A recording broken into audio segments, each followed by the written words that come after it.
Mike Hosking Breakfast, 6 to 9 weekdays on Newstalk ZB. G'day there, Ricardo Mendes marching teachers. Let me join a couple of dots, and the glue for the dots are the standards or lack of them. If you don't have standards, you end up with teachers who don't pass level 1 NCEA, and you end up with people like March using the F word in Parliament. Now, the F word is not the end of the world, but it is indicative of the modern outworkings these days of an institution that, despite whatever your political leanings, had an element of decorum and civility. Now it's full of thieves and swear words and cowboy hats. No standards, you see.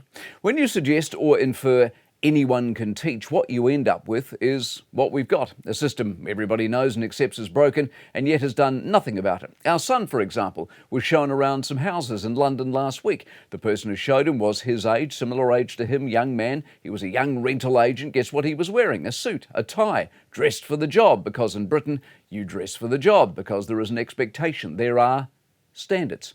Are the agents we deal with here? Well, they could be agents, they could be surfers, or they could be just out of bed. Not all of them, of course, but too many. No standards. Look at poor old David McLeod last week. Now, hardly the crime of the century. If the paperwork had been the Green Party, he would have been given the full week off on full pay and nothing would have happened and nationally get sacked. Luxon is driven by standards. You set them high, you keep them high. It leads to better performance, it leads to harder work, it singles out the aspirants from the can't be bothered. What holds teaching back? What allows the Genters, Marchers and co to behave the way they do? What stops crime dropping? What stops climate protesting kids staying in the classroom? Is lack of standards.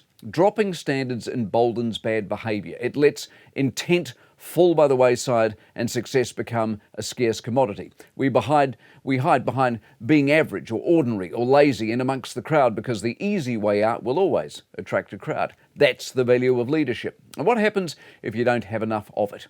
When you're surrounded by it, it's normal. When it's normal, you end up like we have. So much of what we have in this country these days is what a lack of standards looks like. The Mike Hosking Breakfast, 6 to 9 weekdays on Newstalk ZB.